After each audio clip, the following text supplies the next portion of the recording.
NFL players who don't stand during our national anthem. Those comments inspiring more than 200 players to sit, kneel, or raise their fists on Sunday. Other players and some team owners locking arms in protest.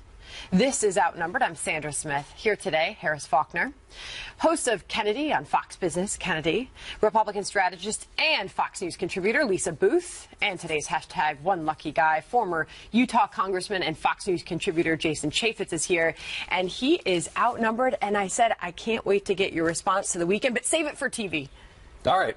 So we're going to get right to Are we on? Welcome, and we're really glad you're here, and you just can't talk yet.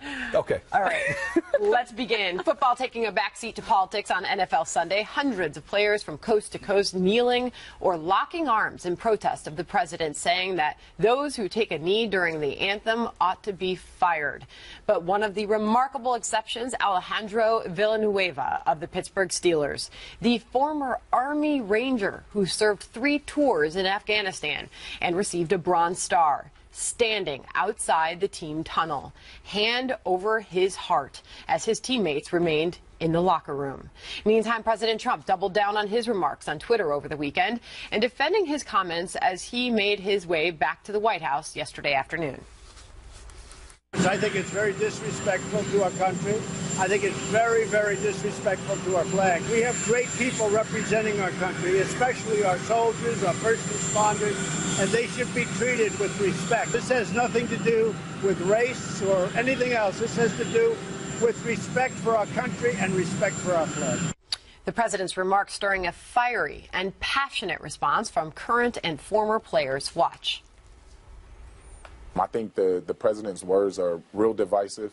I don't like the hate speech that is coming out of his mouth. Neither do the players in the locker room. Yesterday, this was a group of our family got attacked for what we feel is demonstrating our First Amendment right. It's bigger than me. I got a daughter. She's going to have to live in this world. You know what I'm saying? And I'm going to do whatever I got to do to make sure. You know, she could look at my dad, look at her dad, and be like, "Hey, we did something. We tried to make a change." You feel me? That's right. But President Trump, not without his supporters, who believe he's saying what needs to be said. I think what the president is saying is that the owner should have a rule that players should have to stand in respect for the national anthem. There are coaches across this country at high school level who are penalized and disciplined for leading their players in prayer. And yet you see an issue in the NFL where the media champions those who are taking a knee to disrespect the American flag. I feel really sad at the cowardice of people like Roger Goodell who are going to preside over the decay of American institutions rather than take on young players. Congressman, so what do you make of it all? Leave it to a Ranger who's not going to let anything get between him and the flag. And I'm proud of him in doing that. We're talking about the flag. We're talking about the national anthem. What was really offensive, I think, to a lot of people is that there the NFL was in London, and they had to take a knee for the national anthem. But when the God Save the Queen comes on, what did they do? They all stood for that, and they were united. And you know what? I'm just sick of having politics everywhere. I understand there are problems in the country. I understand people have a First Amendment right. But I don't think you do that when you wear the uniform and you do the one thing in this country that unites us, and that is to respect the flag and the men and women who fought to preserve it. But some specifically took issue with the president's rhetoric in his response to all this. And Roger Goodell, the commissioner of the NFL, said this on the protests, quote, "The way we reacted today and this weekend made me proud," he said. "I'm proud of our league." The anthem protests reflected the frustration, the disappointment of the players over the divisive rhetoric we heard from President Trump. And that was in an interview with Peter King of Sports Illustrated. Kennedy? It's been really interesting to see the reaction from some of the people who supported the president. Some of these team owners in Jacksonville and New England who are now siding with their players. And it's obviously one of those issues that has been forced to a head. It makes most people really uncomfortable because football is supposed to be escapism. It's where you're cooking chicken wings and you got a big pot of chili and you hear the national anthem and you go to root on your favorite team. And it's very difficult to escape escape from the politics. I respect people's right to express themselves. I really do. I think that the flag is so beautiful and so strong that it encapsulates people who have different voices and different opinions. That's fine, but the players have to realize that there is some risk here of alienating fans who absolutely love them. They love these players, they love these teams, but now there is such a division. We'll see if they can overcome that. And my ultimate question is, what is the goal of this? What do you want from this? Are there a list of demands? Is there something specific you can point to and point a direction where you can point the country? And when we get there, you'll agree that we are there, that we have achieved and accomplished something. Harris, even Bob Kraft, somebody the president has called his friend, and he has been a supporter of this president, also saying he's deeply disappointed, saying this: I am deeply disappointed by the tone of the comments made by the president on Friday. I am proud to be associated with so many players who make such tremendous contributions in positively impacting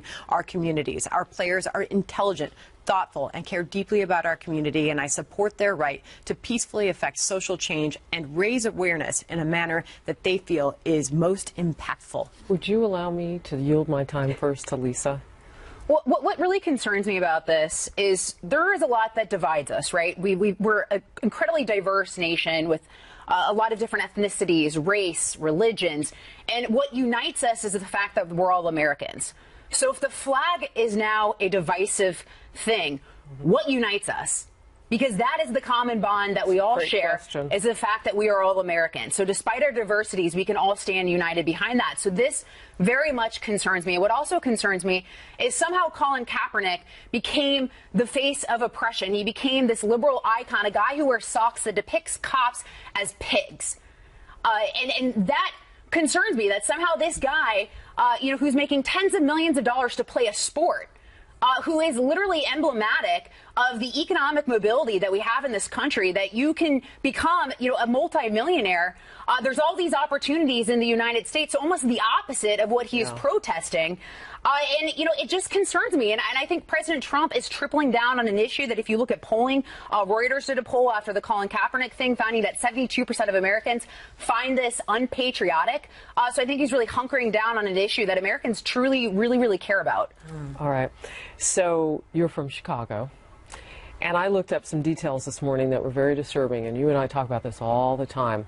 Look, you can take a knee. It worked for Dr. King. I looked for this picture and found it again this weekend, and now I'm seeing people are replicating versions of it.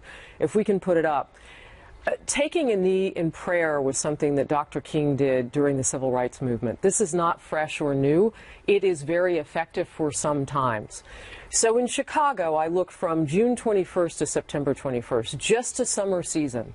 216 people shot and some killed. I want to look down at my phone. No, those are the deaths in that period of time.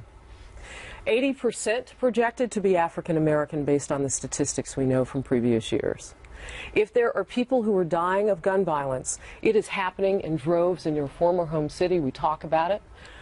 If you're going to take a knee, why don't you go to the streets of Chicago and do what Dr. King did so effectively? His older daughter was tweeting about it this weekend. Bernice King, my father did this and it worked.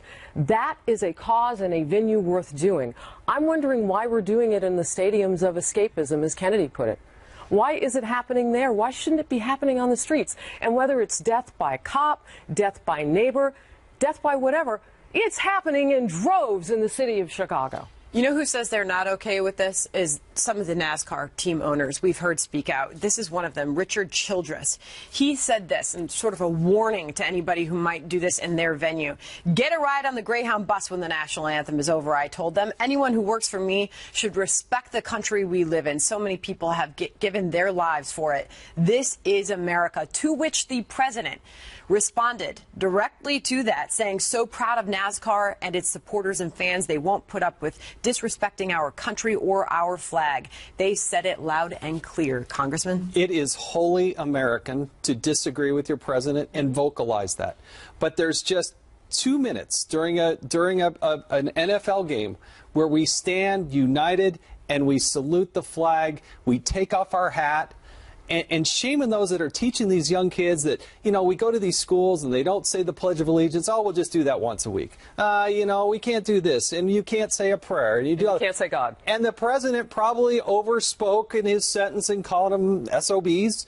My goodness, take another venue. Use the power that you have in the money that you make and the celebrity that you have, and put it to good use. But stand up for the United States of America, and that's why millions of Americans aren't going to watch. They aren't going to show up. And when the president is standing with the flag, he's going to win that argument every time. So why is it, Kennedy, do you think that we can't talk about black-on-black crime? Because that's what I'm talking about. I'm not talking about what they're taking a knee for right now in the NFL. I'm talking about the total picture. If Black Lives Matter, why don't they matter as much in Chicago? Well, you know, and maybe that could be a mission statement for a foundation that Colin Kaepernick and various players join. And my only request is that you make it something specific. If you want criminal justice reform and you want to see pieces of bipartisan legislation, I think that is, in fact, a worthy cause. But, you know, when you make it so obtuse and divisive, I just don't know where it ends. I mean, what is the point? Is it to make sure we don't play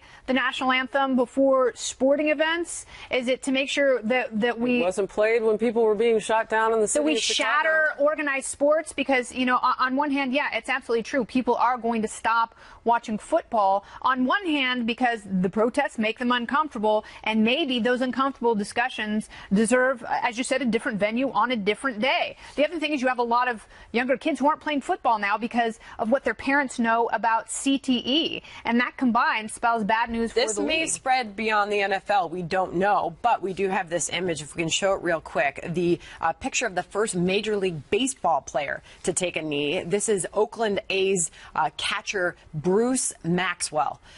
So, Congressman, as we see that image, you start to wonder where this goes. You really wonder what it is they're trying to. If you're going to make your message, don't do it during the national anthem. That's what's offending a lot of people. You know, we had a good cross section of NFL players that came into the Judiciary Committee. I met with them, Trey Gowdy, John Ratcliffe. We had a productive hour-and-a-half meeting about criminal justice reform and using their celebrity to help us get that legislation to the finish line. That was productive. That was actually making the ball move forward, and I wish there was more of that. All right, the clock is ticking as Republicans attempt to save their latest bill to repeal Obamacare. Will some last-minute changes get them the votes they need? Plus, Hillary Clinton has been blaming everything from sexism to Russia for her 2016 election loss. But now a former Bill Clinton pollster says time for Hillary to look in the mirror. What he says really happened.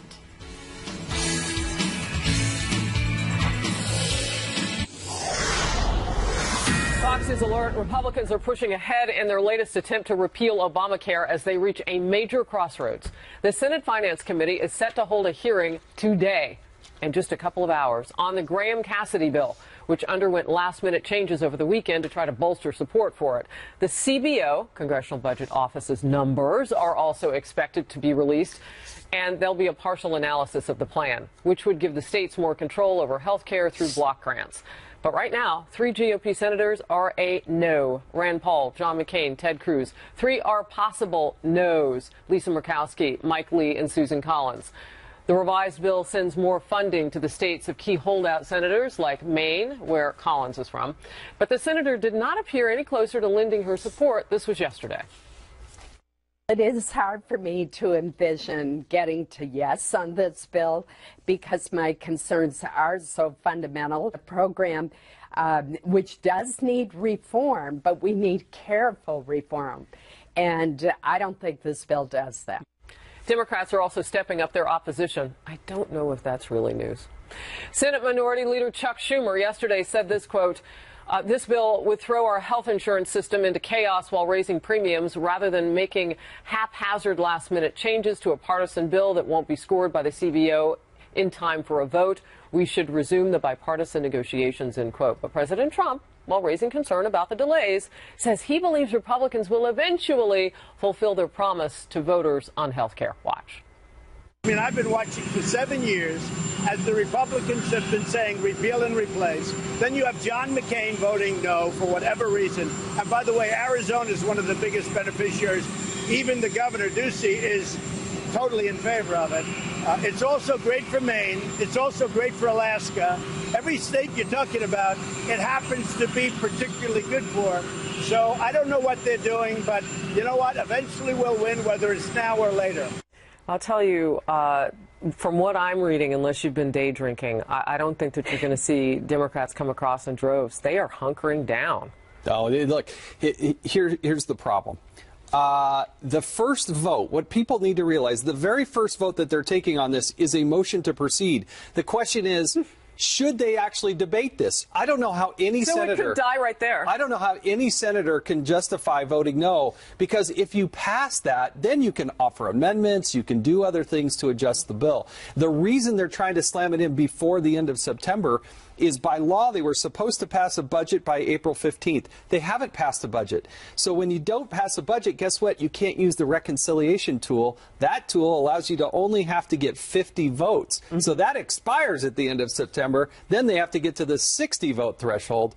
But if they would have passed it back when they were supposed to, then we wouldn't have had When it was only 7 years after, now it's 7.5. Yes. Yeah. Lisa? I know. It is pretty ridiculous. And I think the Republican Party made a fatal error in not leading off the gate with a bill ready to go, because I think there was a vacuum where the Democrat Party was able to really soil efforts of the Republican Party. And there was a vacuum where there was a lack of information out there about anything specific that the Republican Party was able to do. And it allowed the Democrat Party to go out there, hit the drumbeat, and, you know, go off with all this messaging against any efforts of the Republican Party. But you really see them trying to court these either no's or potential no's, as you had mentioned, offering additional funding to states like Alaska for Senator Murkowski, even sweetening the deal. Specifically, so if I'm in another state for cruise and I don't get that sweetener, I call it I call it a bribe, but you know. Well, bribe, I mean, that's even loosening insurance regulations as well for cruise and lease. So we see them sort of trying to throw it all out there. Congressman, that's because you like to call it what it is. It is. It's a bribe. It's like the corn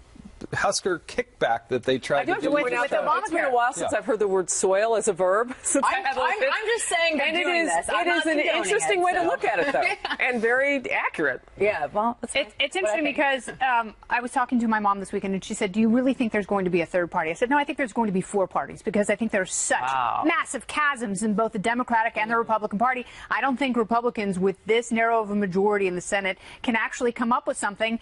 A, B, I don't think they want to. And C, every time they go for another at-bat, they're giving Democrats cover. Because if they had started, I disagree with you. I think if they had started with tax reform, I think if they had a strong tax bill and came out of the gate with taxes and then passed that and said, this is how you do it, and threw some That's looking back, and they have to look forward. Right. And they do have to look forward, but there's no way they can get together to move forward.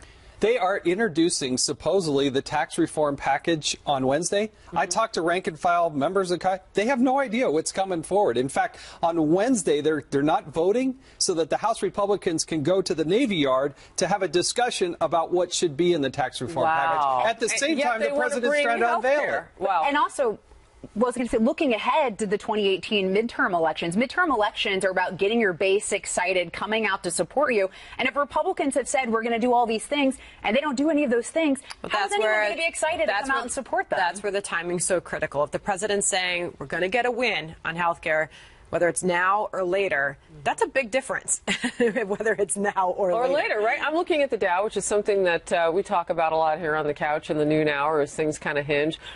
Sandra, I just want to pick your brain a little bit. That doesn't tell me anything. It's okay? That's a mere less than 0.5% drop when a Dow's at 22,000. 100 point It's really been hovering there for quite a while, and I think any sort of a dip might be reaction to North Korea more than anything. Well, one thing that I've heard you say is that if the president doesn't get the tax reform and some of these policies, that's where we may see an indication. Yep, you can watch that for sure. All right. Tensions reaching a fever pitch at a top, Kennedy just said it. North Korean official is now saying President Trump has declared war on his country, and that they have the right to shoot down U.S. bombers even if they're not inside North Korean airspace. How should President Trump respond to these growing threats? And the Trump administration is announcing a revised travel ban just weeks before the United States Supreme Court is set to hear arguments on that case. The new countries added to the ban. We'll take a look at that and why. And you know what we're going to do after the TV version of us wraps up? We're going to pop up online, foxnews.com/outnumbered. Click on the Overtime tab. There's a live chat waiting for you to get in on the conversation. Or you can watch us live on Facebook. Our handle is Outnumbered FNC. Look at the birdie on the screen. Tweet us. Tweet.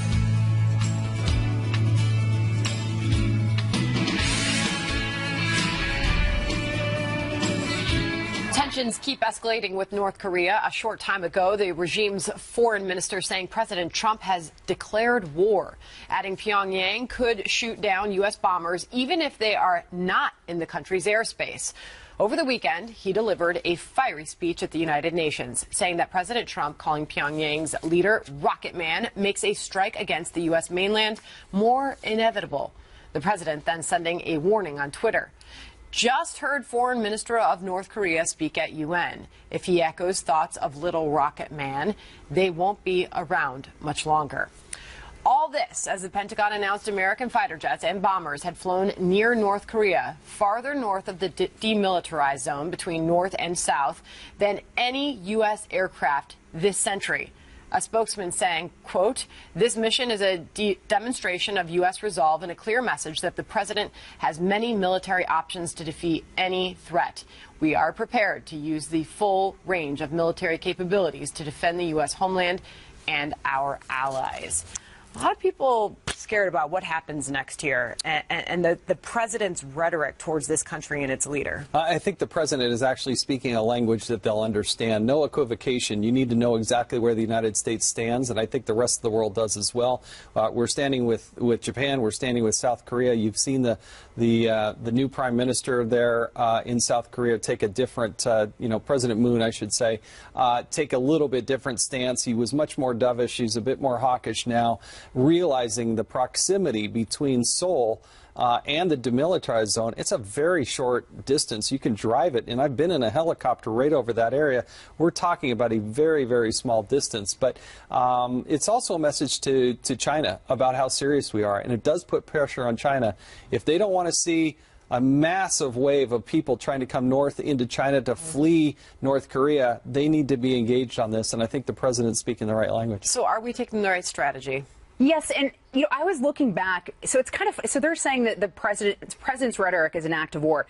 You know what else they said was an act of war? Seth Rogen's movie, The Interview. They said that was also an act of war. So I don't think it's the president's rhetoric that is escalating tensions. What I do think is escalating tensions is North Korea shooting over ballistic missiles over Japan twice in just recent weeks, testing a hydrogen bomb, specifically naming Guam, a U.S. territory, as a potential target. Those actions are what is escalating tensions. And I think for President Trump, what he is using is deterrence, both, as you had mentioned, flying those planes over the DMZ, and also what is escalating, and also President Trump, using sort of this rhetoric, if you attack us, we will attack you. Wow. I don't know, the tiger in the briar patch in the movie was kind of scary, but that was really the only part. I digress. Siegfried and Roy? Yeah, no. In the movie that you mentioned with Seth Rogen. Sure. This whole thing, though, I'm curious to know what you think, Congressman, because when one country says we feel like you've declared war on us, normally that's followed by what they're going to do. But this wasn't like that. So what do you think Un is trying to tell us? Well, look, I think he has a sole trajectory where he wants to achieve a nuclear capability to be able to intimidate particularly the United States and the rest of the world. I don't think these sanctions will do anything. I always wonder why they keep adding more sanctions. Why didn't we give him the maximum at the beginning and really have an effect? But I don't think that's going to affect him, because I don't think he cares, Kim Jong-un, about the people of North Korea. The guy offs his relatives. He does not care about the people. He's killed hundreds of people, and he is solely focused on achieving that nuclear capability.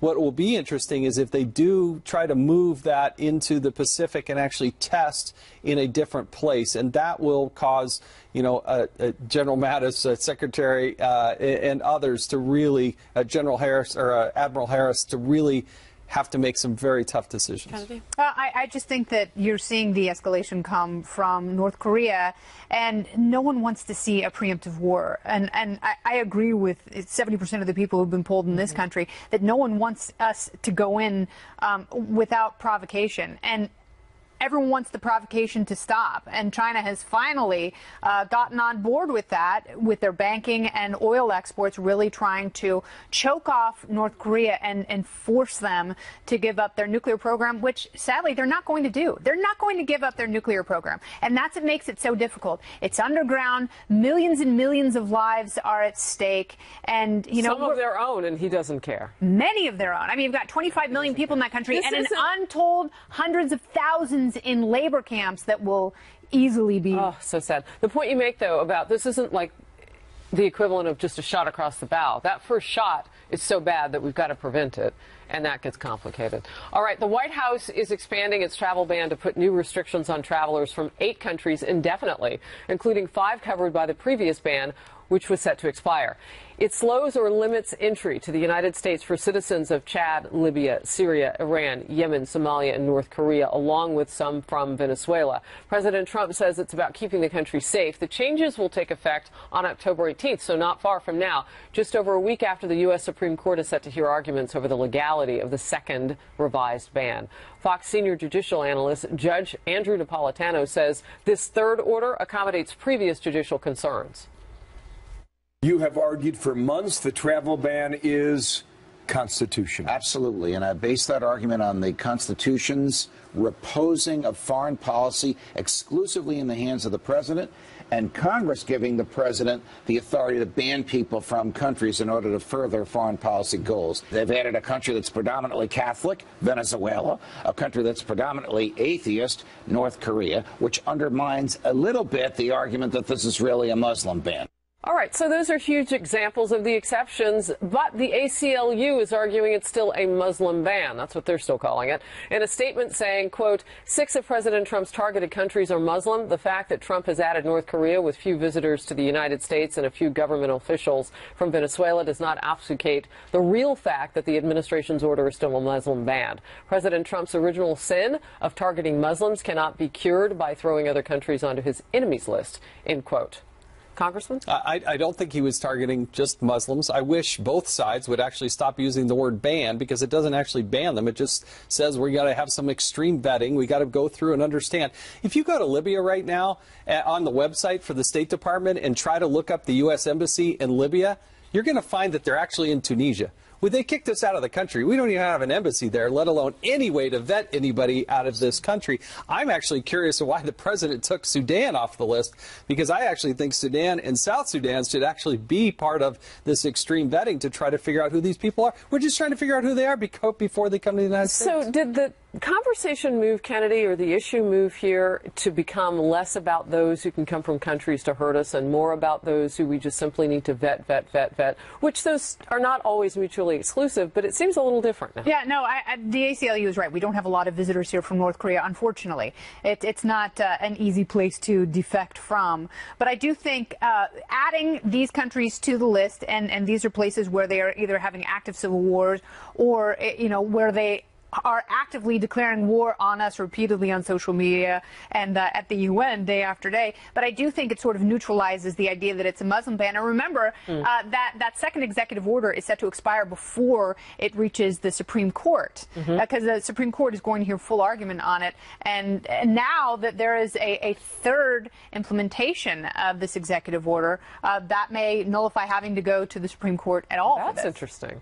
But I also think if Australia was a state sponsor of terrorism, they could possibly be on this list as well. Because if you look at the original list of countries, both the first and second rollout that took place, all of those countries were either state sponsors of terrorism or harbors of terrorism, so or safe havens of terrorism, rather. And my understanding about this is this has been a review by both the Homeland Security Secretary as well as DNI Director.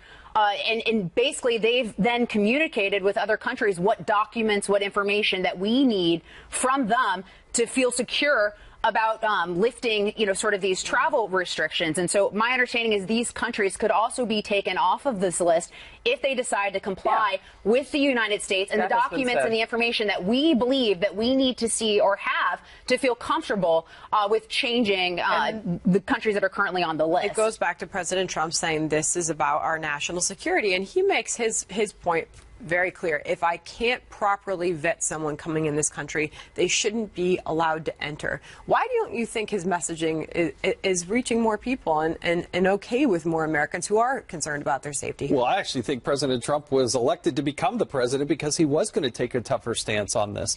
I think most people, if they actually saw what happens as the so-called vetting, would be shocked at how brief these interviews are.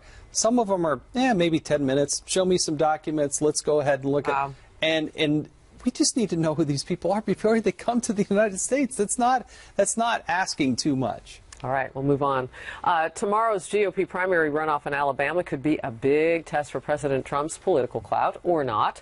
Why analysts say the president wins, even if the candidate he supports loses.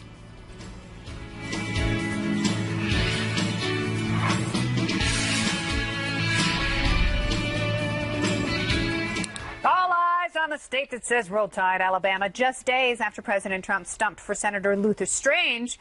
Vice President Mike Pence will campaign for him tonight ahead of tomorrow's big Republican primary runoff.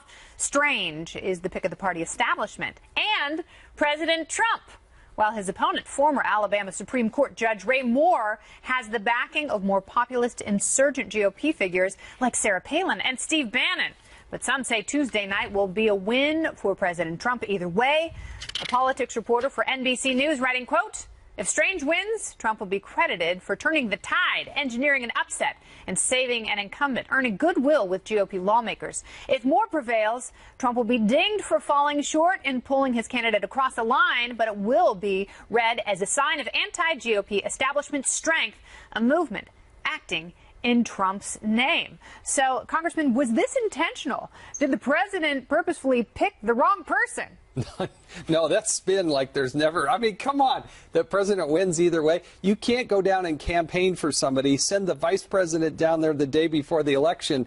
If Senator Strange, I think it was Brian Kilmeade who said that Luther Strange sounds like a rock and roll band, or probably should be the name of rock and roll. But if he loses, it's pretty hard to put a spin on it and say, well, that's actually a victory for Donald Trump. I think it's deeper than that, because this is Steve Bannon's guy. Exactly. And this is Steve Bannon being able to stand up after his exit from the White House and say, this is what I was talking about. If this guy wins, Roy Moore, maybe he'll lose. But I think it's an ideological battle. I don't think it's mano a mano. All right, so how close is it and what does it mean? Well, it is close. Moore has been up in polling, but that has changed significantly over the past month, where Strange has been able to close the gap.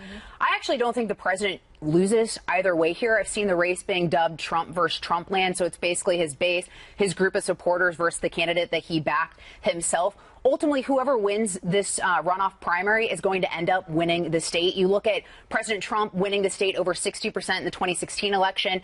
Senator Shelby won 2016 with over 60% of the vote. The last time Senator Sessions had a competitive, or not even a competitive race, but a Democratic challenger, he won with over 60% of the vote. So, I think the dynamics of this are interesting, which is why it's gotten so much attention. Are there enough Trump supporters, though, to pull those people to Luther Strange's side? Potentially, I do. You go back to August 2015, and there's 30,000 people that came out to support him in Mobile, Alabama. So I do think that the Trump brand is very strong in the state that could help Strange. But I don't think he loses either way, and the Republican Party is going to win. Do you really think that the Democrat Party, who has 10 senators running in states that President Trump won, 5 by double digits, are going to want to put resources into a state that is so red and is so Trump and Republican territory? It would be a fool's errand. There was a really interesting last sentence to the blurb that you read from this NBC politics reporter. He went on to write, "The president still remains perhaps their best and only hope in D.C. for change." This is the same politics reporter who said this is a win-win situation for Trump. Would you agree with that?